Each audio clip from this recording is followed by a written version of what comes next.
제목, 하나님이 주도한 인생이라는 제목을 가지고 함께 말씀을 들었으면 좋겠습니다.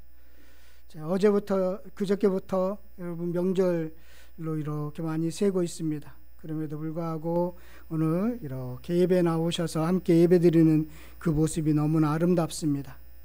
그래서 오늘 명절이어서 제가 오늘 특별히 훌륭한 강사분을 한분 모셨습니다.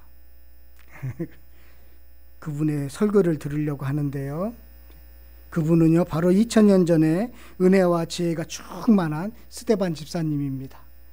긴장하셨죠? 밖에 누가 있나 하고 성경이 있어요. 미리 와 있었어요. 스데반 집사님입니다. 스데반 집사님은 이 분노에 가득 찬 사람들 앞에서 이 천사와 같은 얼굴로 설교했습니다. 그분의 설교를 들으면서 그 스데반 집사님의 담력과 지혜에 감동받는 시간이 되었으면 좋겠습니다. 저는 오늘 스데반 집사님의 설교, 오늘 왜 16절까지 읽었을까 그런 생각이 드실 텐데 16절까지가 스데반 집사님이 창세기를 정리한 내용입니다. 오늘 그분의 설교는 어떨까요? 그리고 제가 오늘 설교를 준비하면서 스데반 집사님이 알고 있는 하나님, 그리고 제가 알고 있는 하나님이 같다라는 기쁨을 누렸습니다. 어떤 분은 같은 하나님을 이야기하는데 참 이상하게도 같은 하나님을 아닌 경우가 있더라고요. 오늘 스데반 집사님이 하나님을 이야기하고 대제사장과 이 공회원들이 하나님을 이야기하는데 같지 않더라고요. 저는 기쁜 것이 스데반 집사님이 말씀하고 있는 이 말씀에서 그 하나님이 내가 만난 하나님하고 동일하다는 기쁨을 누렸습니다. 저는 여러분이 저와 똑같은 하나님을 믿었으면 좋겠습니다. 알고 있었으면 참 좋겠다라는 생각이 듭니다. 그러면 스데반 집사님은 어떤 설교를 했을까요? 일단 이 설교의 스케일이 크고요, 아주 좀 깁니다. 그래서 어떤 분은 농담으로 스데반 집사님이 왜 순교를 당했느냐, 설교를 길게 해서 그렇다, 목사들은 절대로 설교를 길게 하면 안 된다, 순교당한다, 그런 농담도 우리끼리 한 적도 있습니다. 설교가 길지요. 아브라함으로 시작해서 예수로 마치는 이 방대함에 놀라지 않을 수 없습니다. 원고가 하나도 없는데 그렇게 구약 전체를 꿰뚫고 있고, 그리고 예수님이 이루시는 구원으로 이끄는 이 설교의 스케일이 대단하거든요. 그래서 신학자들은 이 스데반의 설교를 구속사적 설교라고 이름을 부르기도 합니다. 창세기부터 출애굽기, 민수기, 사무엘, 그리고 열왕기에 거쳐서 예수님에 이르는 그런 구속사적 설교를 하고 있습니다. 9명이 등장하거든요. 자, 어떻게 설교가 시작되느냐면 1절에 보면 대제사장이요, 이게 사실이냐 이렇게 묻고 있습니다. 그 위에 지난주에 말씀을 나눴던 그 내용이, 증인들이 이야기하는 것들이 사실이냐라고 그렇게 묻는 거예요. 세상에는 이렇게 사실이 있고요, 진실이 있고 진리가 있어요. 이 사실이냐, 이 사실은요 왜곡될 수도 있습니다. 이들은 가짜 증인을 세워서 사실을 검증하려고 했지요. 그래서 사실일 수도 있고 사실이 아닐 수도 있고 가짜일 수도 있는 것입니다. 그래서 사실은 검증을 통해서만 확인되는 것입니다. 증거가 정확히 있어야 되죠. 그것도 가짜로 그 증인을 세우는 그런 사실을 왜곡하는 일들이 얼마나 많은지 모릅니다. 검증되지 않는 가짜 뉴스가 판을 치는 이유가, 우리 시대 속에서도 가짜 뉴스가 판을 치는 이유가 여기에 있다라는 것입니다. 그래서 너무나 사실이라고 이야기하는데 현혹되지 마시기를 바라겠습니다. 근데 진실이라는 것이 있어요. 진실이라는 것이 이 사람의 내면적인 표현입니다. 내면적인 표현이에요. 좀 감성적이지만요, 그것은, 진실은요 인격에서, 그 사람의 인격에서 나오는 말을 가리킵니다. 진실한 것이지요. 진실한 사람이기에 그 사람의 말은 진실이야 라고 믿는 것입니다. 그 사람이 진실하지 못하면 그 사람이 말을 해도 믿을 수가 없는 것이지요. 부모가 자녀를 사랑하는 것 진실이지요. 그렇죠. 그것은 진실입니다. 외면할 수 없는 진실입니다. 그런 진실이 있습니다. 그런데 하나 더 있어요. 오늘 스데반 집사님의 설교 말씀을 이어가기 위해서 제가 사실, 진실 이런 이야기를 하는 거예요. 진리가 있습니다. 진리. 이 진리는요, 다른 차원입니다. 다른 차원이에요. 진리는 믿음으로만 인식할 수 있어요. 기가 막힌 거예요. 믿음이 없으면 이 스데반의 이 설교를 인식할 수가 없어요. 믿을 수가 없어요. 믿음이 있으면 이 말씀이 그렇지, 그 하나님이지라고 믿어지는데, 믿음이 없으면 이 말씀이 나의 것으로 들리지 않는 것입니다. 진리는 믿음으로 확인되는 겁니다. 진리는 그래서 신앙의 고백입니다. 생명의 주로 와서 새롭게 살게 되었습니다 라는 이 진리, 믿음으로 이루어지는 것입니다. 여러분, 하나님은 검증할 수 없지만 우리는 진리라는 것을 믿고 있습니다. 오늘 스데반 집사님은 진리를 말하기 때문에 믿음을 근거로 이 설교를 이어가고 있음을 보게 됩니다. 믿음의 근거로 이 설교를 이어가는 거예요. 스데반 집사님은 예수를 만나기 전에는 이 진리를 깨닫지 못했습니다. 예수를 만나니까 이 진리가 깨어졌습니다. 마치 바울이 예수를 만나고 나서 진리가 꿰뚫어진 것처럼 그렇게 꿰뚫어 보게 되었던 것입니다. 예수 만나셔야 되죠. 예수 만나셔야 돼요. 그러면 진리가 믿어집니다. 진리가 믿어지면 사람이 참 온화해지는데요. 여기 2절에 보면 스데반이 이르되 여러분 부형들이여 라고 부릅니다. 여러분 부형들이여. 이 부형들이라는 것은 어르신들이여 그런 뜻입니다. 어르신들이여.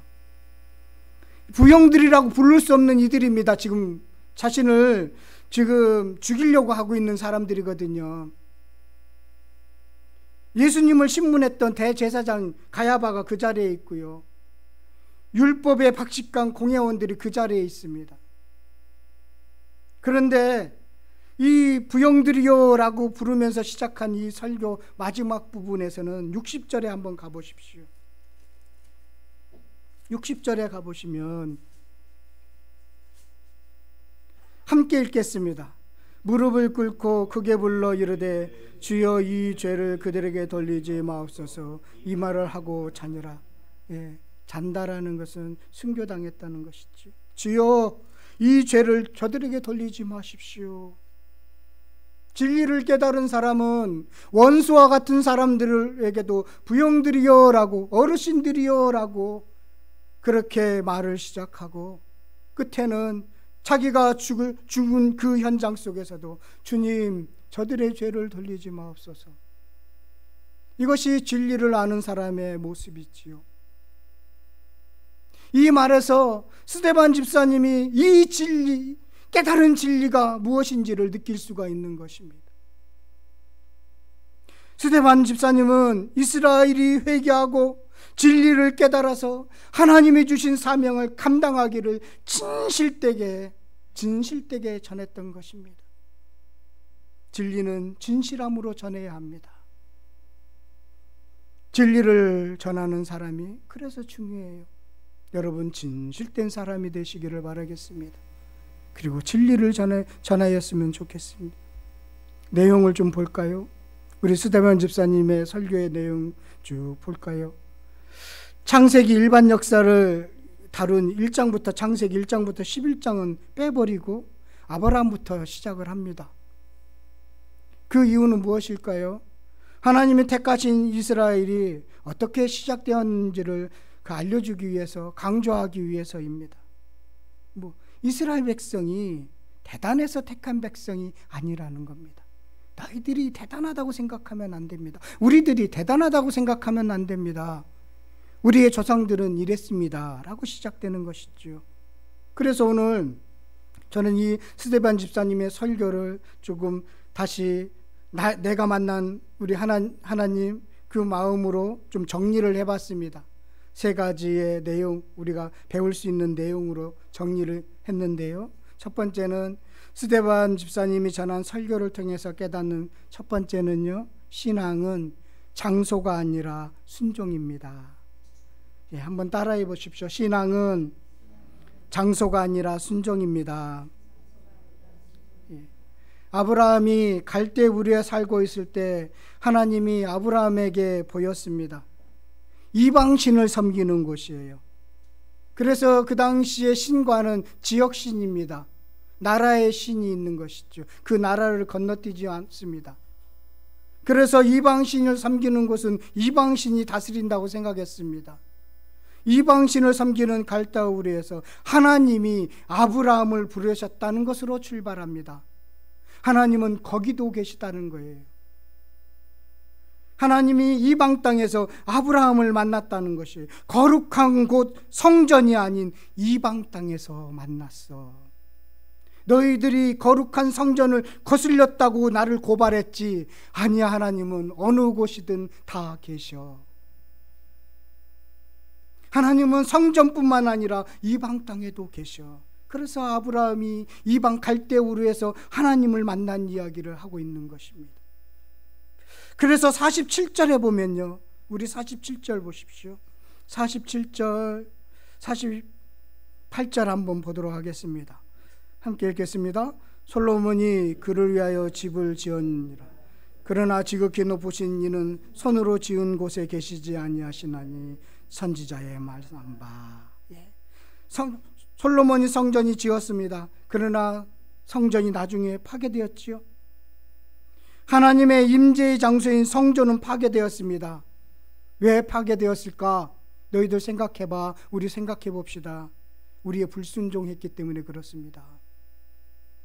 하나님은 성전에 머물고 계시는 작은 하나님이 아닙니다. 49절 45절에 보니까 주께서 이르시되 하늘은 나의 보좌요 땅은 나의 발등상이니 너희가 나를 위하여 무슨 집을 짓겠으며 나의 안식할 처소가 어디냐. 이 모든 것이 다 내 손으로 지은 것이 아니냐 함과 같으니라. 이 모든 것이 하나님은 장소를 불문하고 같은 믿음을 갖게 하신다는 것입니다. 우리 조상 아브라함은 이방 땅에서 믿음을 시작했습니다 라는 것이지요. 이방 땅에서 믿음을 시작했습니다. 그러면 아브라함은 어떻게 믿음을 시작했을까요? 순종했습니다 라는 것이지요. 순종, 안정된 삶을 버린 순종입니다. 3절과 4절 말씀 함께 읽도록 하겠습니다. 함께 읽겠습니다. 시대 내게 보일 땅으로 가라 하시니 아브라함이 갈대 사람의 땅에 떠나 하란에 거다가 그의 아버지가 죽음에 하나님이 그를 거기서 내 집에 산 이 땅으로 옮기셨느니라. 예. 순종, 여러분 순종이 참 쉬운 것 같죠? 순종은 떠남으로 시작을 하는 겁니다. 떠남은요, 의지했던 것이 끊어지는 것 같은 고난입니다.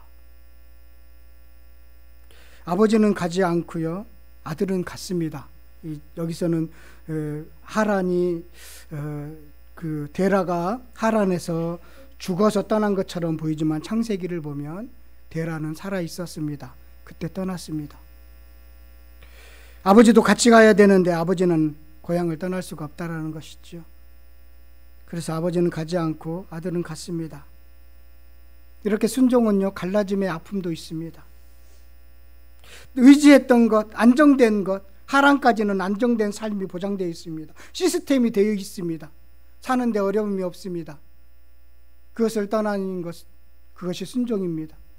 그리고 가장 사랑하는 아버지, 그 아버지의 장례를 치르지 못할 수도 있는데 그런 아픔, 어려움, 이것을 다 뒤로 한 채 떠나는 것, 이것이 바로 순종입니다.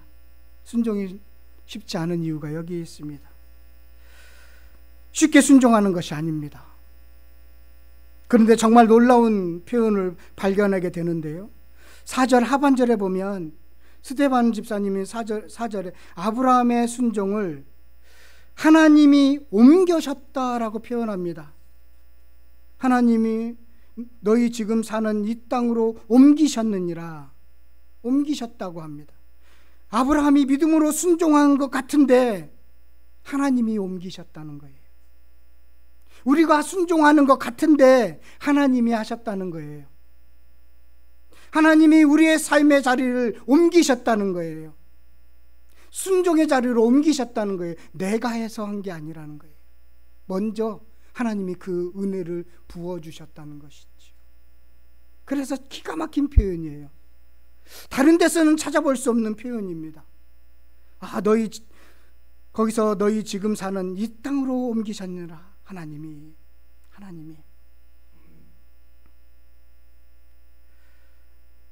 여러분, 하나님이 옮기시기로 작정하시면 우리는 자연스럽게 순종하게 되어 있습니다.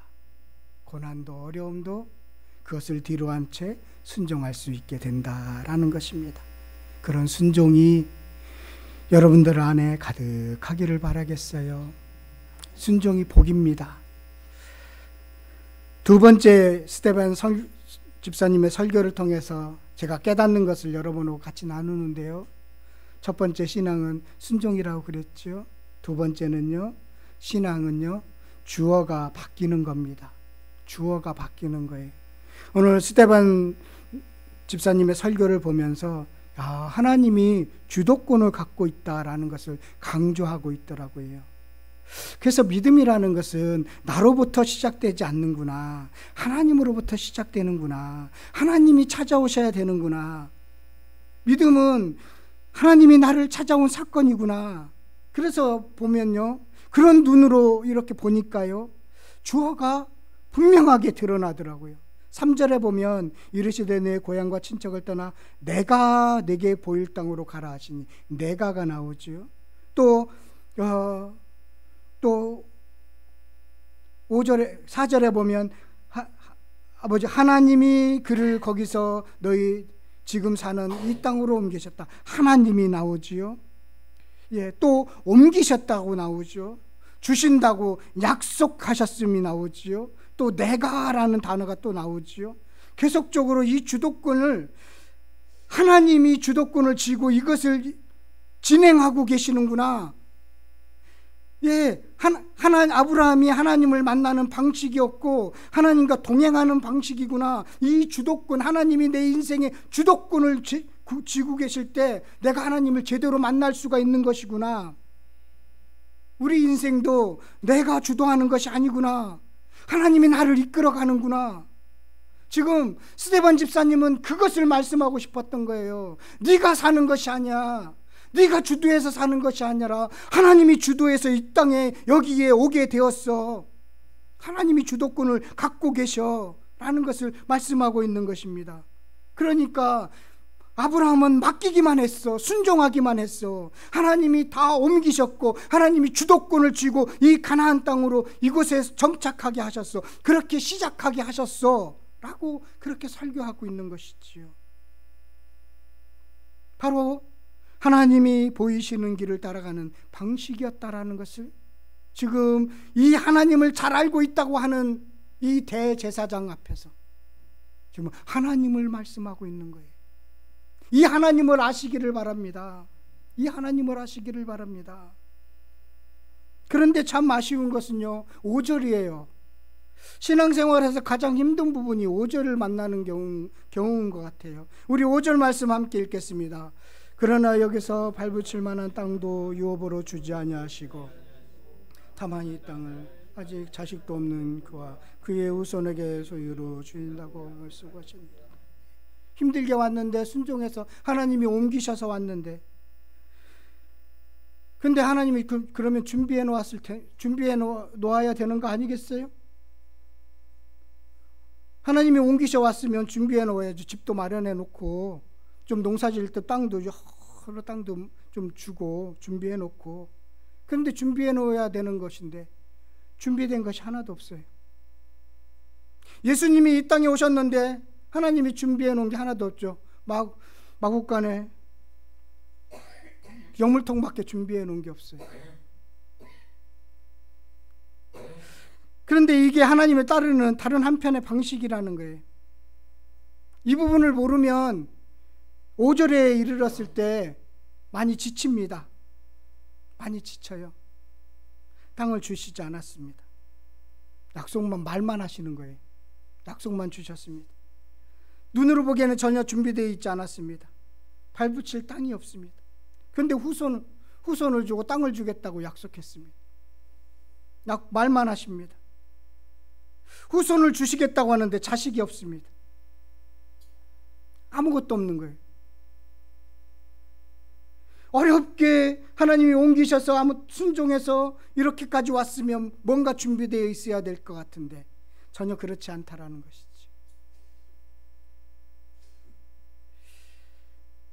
내 현실에 이루어진 것이 없어 보이지만 하나님은 분명한 약속을 주셨습니다. 그 약속을 믿는 것이 믿음입니다. 그래서 믿음은 보이지 않는 것들의 실상이지요. 이것이 믿음의 여정입니다. 내 현실에서 이루어지는 것이 아닙니다. 그래서 조금 불합리해도 의심이 들어도 끝까지 따라야 하는 이유가 여기에 있습니다. 우리에게 주신 영원한 하나님의 나라의 약속은 분명하게 이루어지기 때문입니다. 지금 저는 5절을 보면서 참 우리의 형편과 참 비슷하다. 하나님이 주셔도 되는데 왜 안 줄까? 그런 생각을 가지게 되었습니다. 그러나 제가 지치지 않는 이유는 우리와 약속한 것이 너무나 분명하기 때문입니다. 그리고 나서 할례 이야기로 이어가요. 하나님이 아브라함과 짐승을 쪼개서 언약을 맺습니다. 그리고 쪼개진 짐승 사이로 하나님만 지나가시지요. 내가 꼭 지키마. 너는 못 지킬 수 있어. 그러면 너 죽잖아. 나만 지나갈게.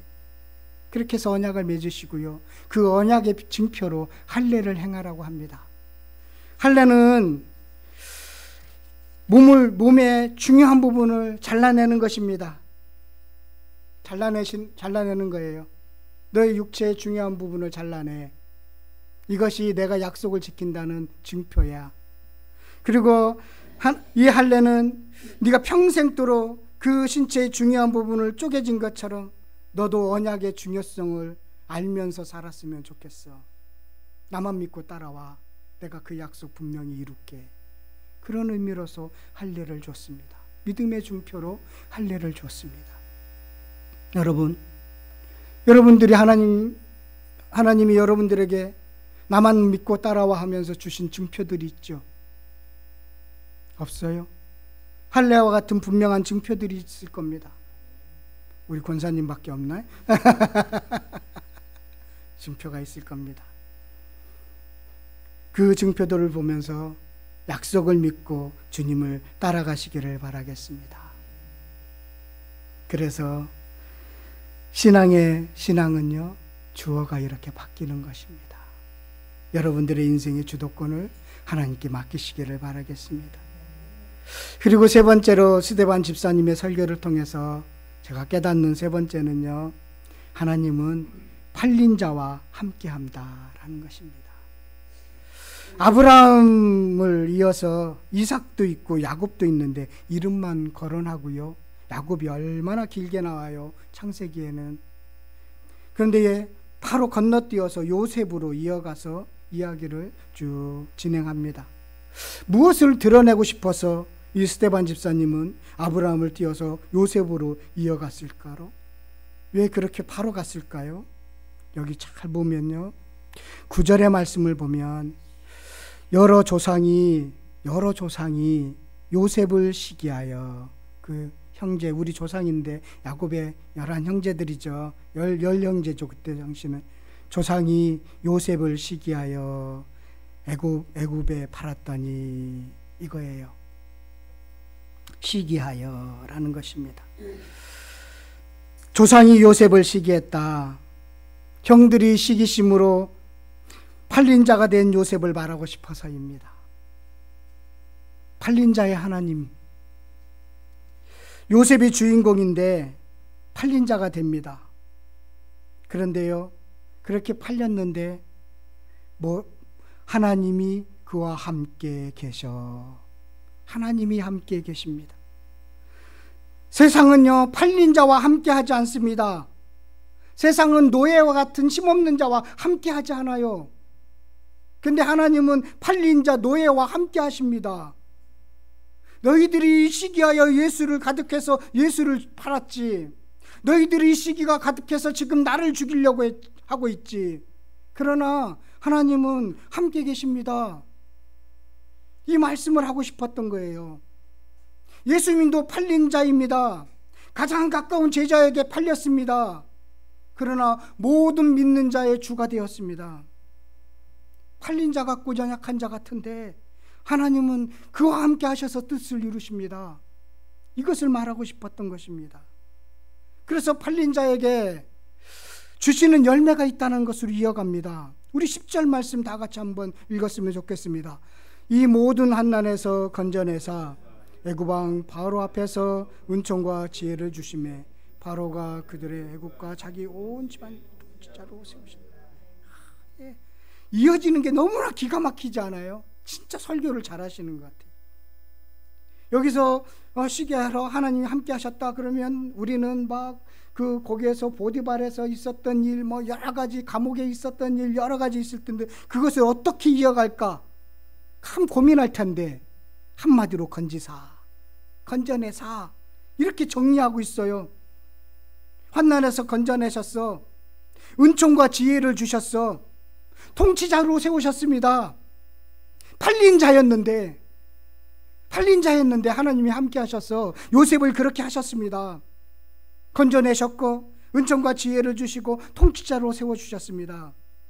오늘 이 세 개의 동사가 우리에게도 활용된다는 걸 믿으시기를 바라겠습니다. 믿으시기를 바라겠습니다.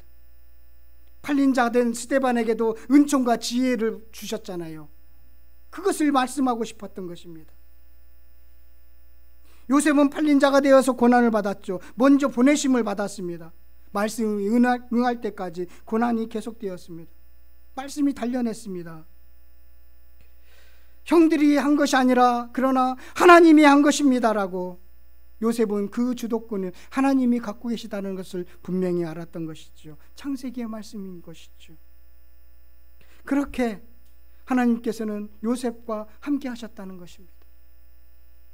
그러면서요, 여기서 이제 그러면 통치자로 세웠느니라, 그러면 모두 잘 살고 좋았더라, 그런 이야기로 맞춰도 이제 되는데 가족의 이야기를 계속 꺼내고 있습니다. 풍요한 나라에서 살았다고 끝내야 하는데 다 죽었다는 것으로 창세기를 정리합니다. 다 죽었다. 다 죽었다. 그래서 16절에 보면 세겜으로 옮겨져 아브라함이 세겜 하몰의 자손을 은으로 값주고 산 무덤에 장사되었다. 죽어서 세겜에 묻었다. 세겜은요, 예루살렘이 아닙니다. 대제사장과 공회원이 보기에 세겜은 사마리아 땅입니다. 그 당시의 세겜은 사마리아 땅입니다. 너희 조상들, 우리 조상들이 성전 마당에 묻힌 것이 아니라 지금 우리들이 부정하다고 하는 그 사마리아에 묻혔습니다. 아브라함도 그랬고 야곱도 그랬고 그 후손들도 사마리아에 묻혔습니다. 여러분, 어떤 하나님을 알고 계십니까? 여러분들이 잘못된 하나님을 알고 계시는 것 같은데 내가 그 잘못된 것을 알려주겠습니다. 참된 신앙은 여러분들이 말하고 있는 거룩한 성전이 아니라 하나님의 언약, 하나님과 동행하는 것을 기초로 하고 있는 것입니다. 하나님이 주도권을 갖고 계시는가, 그것을 기초로 하고 있는 것입니다. 그것을 여러분, 그 하나님을 만나고 계십니까? 라고 스데반 집사님이 그렇게 지금 설교를 이어가고 있는 것입니다. 여기까지가 창세기입니다. 저는 스데반 집사님의 창세기의 설교를 들으면서 저는 이런 은혜를 받았습니다. 저와 스데반 집사님의 설교와 제가 받은 은혜가 여러분들에게 동일한 은혜로 전해졌으면 참 좋겠습니다. 그런데 오늘 말씀을 내가 심주어 말하지만 스데반 집사님의 설교는 우리가 늘 듣던 주제의 설교 아닙니까? 늘 듣던 거잖아요. 순종, 주도권, 모든 거 다 듣던 거, 팔린 자 다 알고 있는 얘기죠. 늘 듣던 이야기입니다. 그런 주제로 전해진 진리는 어쩌면 한편으로는 좀 밋밋한 것 같아서 제가 심주어 말한 거예요. 2000년 전에 들었던 말씀이나 오늘 듣는 말씀이나 비슷하고 똑같습니다. 진리이기 때문입니다.